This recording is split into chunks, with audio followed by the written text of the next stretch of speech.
He walked onto the stage barefoot, carrying nothing but a borrowed guitar and a past so painful it silenced the room before he even sang.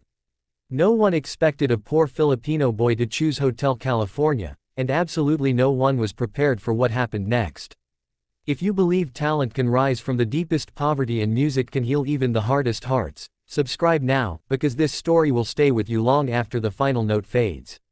The lights were blinding as they always were on that massive stage, but to the barefoot boy standing at center, they felt no brighter than the sun he used to squint at while sleeping on the streets of Cebu.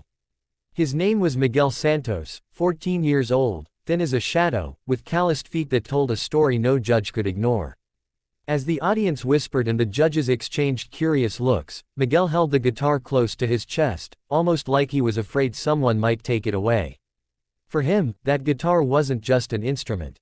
It was shelter. It was food. It was memory. It was survival. Miguel had grown up in a fishing village that barely existed on any map.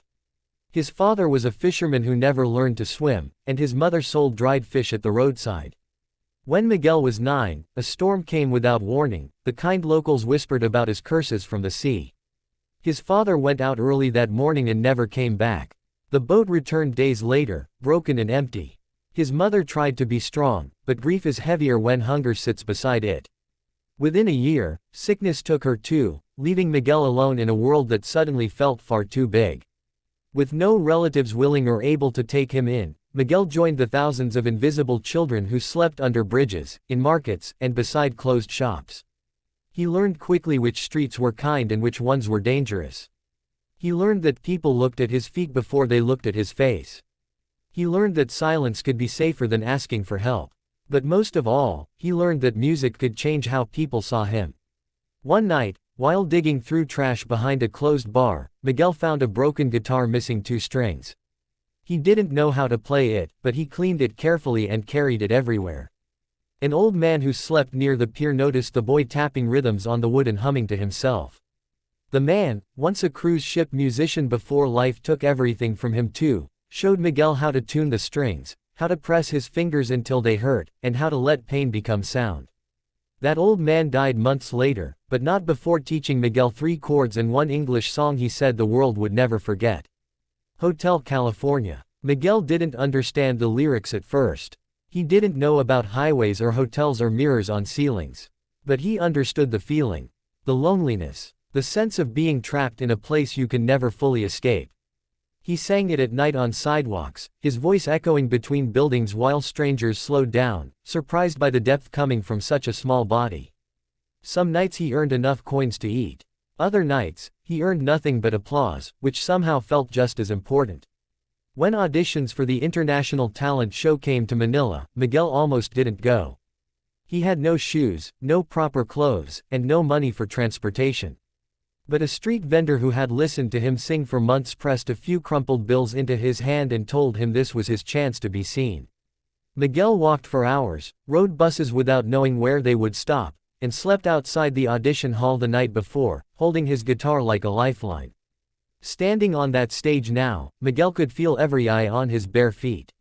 One judge finally asked why he wasn't wearing shoes. Miguel answered softly, saying shoes were easy to lose, but music stayed. The audience laughed gently, then grew quiet. When asked what he would do if he won, Miguel didn't talk about money or fame. He said he wanted to build a small house near the sea where no child would ever have to sleep alone. Something shifted in the room. When the first chords of Hotel California rang out, a few audience members frowned. It was a risky choice, especially for a young Filipino boy with an accent and a battered guitar. But the moment Miguel opened his mouth, the doubt vanished.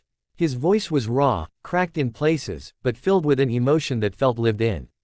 He didn't sing like someone performing. He sang like someone remembering.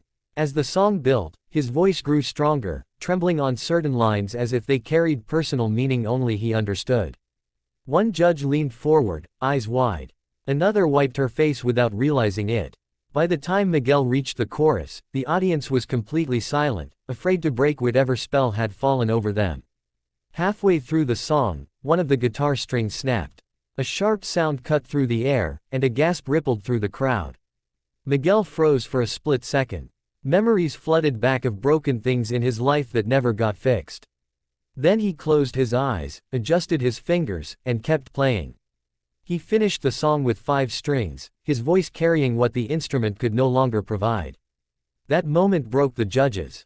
When the final note faded, no one spoke. The silence stretched, heavy and sacred.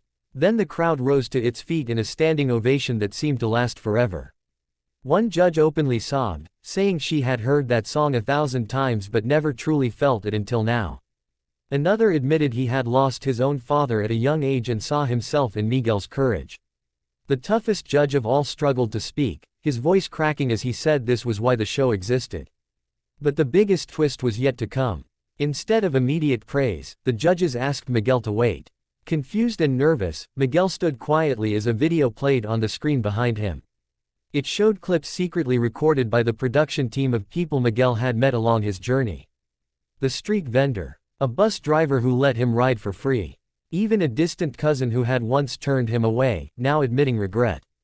The final clip showed the old pier where Miguel learned his first chords, with a simple plaque placed there in honor of the man who taught him to play. Miguel collapsed to his knees, tears streaming down his face. The judges joined him on stage, surrounding him not as evaluators but as humans moved beyond words. One judge pressed the golden buzzer, sending a shower of gold confetti raining down on the barefoot boy who once slept in the rain. As Miguel looked up, smiling through tears, the audience saw something rare. Not just talent, but hope made visible. A reminder that greatness doesn't come from comfort, and that sometimes the most powerful voices rise from places the world refuses to look. In the weeks that followed, Miguel's story spread across the globe. Donations poured in, but more importantly, opportunities opened. He was reunited with distant family members, enrolled in school, and given something he had never owned before, a pair of shoes he didn't have to worry about losing. Yet during his first live show, Miguel walked onto the stage barefoot again. When asked why, he simply said he wanted to remember where the music found him. Miguel didn't win the entire competition that season, but he won something far greater. He won a future. Today, he continues to sing, not just Hotel California, but songs of his own, stories of streets, storms, and second chances. And every time he steps onto a stage, barefoot or not, he carries with him the truth that music can turn pain into purpose.